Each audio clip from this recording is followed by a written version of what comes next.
Wait, teka lang bago may scroll. Kurapika haharapin na si Beyond Netero. Makikita na nga ba talaga itong dalawang karakter na to sa loob ng Black Whale? At ano yung mangyayari kung magkita man sila? At ayan nga guys yung pag-uusapan natin sa pinaka-highlight sa chapter 412 ng manga ng Hunter x Hunter. Sa part nga na pinagpapalanood na ni Kurapika na puntahan nga itong si Beyond Netero sa kulungan niya. At para may tindan nga natin yan ay umpisa na natin to sa part na to. Kung saan nag-uumpisa na nga yung klase ni Kurapika sa mga Royal Guard. Balik kung nakalimutan nyo na nga guys ay tinuturuan ni Kurapika itong mga guardian ng mga prinsipe para nga raw turuan silang gumamit ng nen. At para rin maiwasan ni Kurapika na targetin ng mga prinsipe itong si Prince Wobble. Kumbaga itong pagtuturo niya nga guys ay paborin sa kanya kasi bababa nga yung threat sa prinsipe na binabantayan ni Kurapika. Kaya niya nga yung ginagawa guys. At alam naman natin kung ba't piyapunta ng mga prinsipe yung mga Royal Guard nila kay Kurapika hindi lang sa pagtuturo ng nen kundi para rin bantayan itong si Prince Wobble. At dito nga ay nagtaka nga si Kurapika na isang guard lang nga lang yung nawala sa klase niya. At ayan nga si Slaka, ang Royal Guard ng pangalawang reyna. Napisip nga siya dito na nabigo nga raw yung plano niya. Walang nga raw nangyari sa mga sinabi niya na hindi eligible itong si Prince Wobble para sa candidate ng pagiging hari ng Kakin.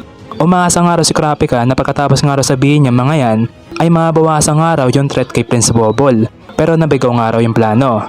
At dagdag pa ni Kurapika ay ayos lang nga raw. Kasi pagkatapos nga raw malaman ng mga Royal Guard ni Benjamin at ng pangatlong prinsipe na hindi si Prince Wobble yung kasama ng reyna ngayon, ay panigurado nga raw ay mabawasan na yung threat sa buhay nila. At sa mga sumunod na panel nga, ay dyan na nga inisip ni Kurapika yung mga anak ni Beyond Netero na may sumpa. Ginawa nga raw yung mga anak niya para maging core sacrifice, para nga raw patahin yung mga prinsipe. Inisip niya nga raw kung isa itong nen na kapag na-activate ay automatic na mamamatay yung mga prinsipe na target nila. At ang gusto nga raw malaman ni Kurapika kung ano-ano yung mga kondisyon na nilagay ni Beyond sa mga core sacrifice. Kasi nga raw guys ay hindi pa nagpaparamdam ang mga ito. Kaya ang balak nga ni Kurapika dyan ay tanungin na itong si Beyond ng personal bago pa sila magpakita.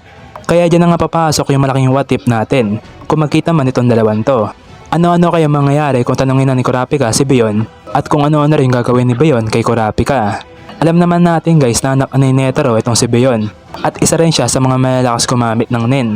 Kaya magiging tanong na lang kung mauwi ba sa usapan ang pagkikita nila or mauwi sa isang matugong laban. Diyan lang, thank you, bye, meow.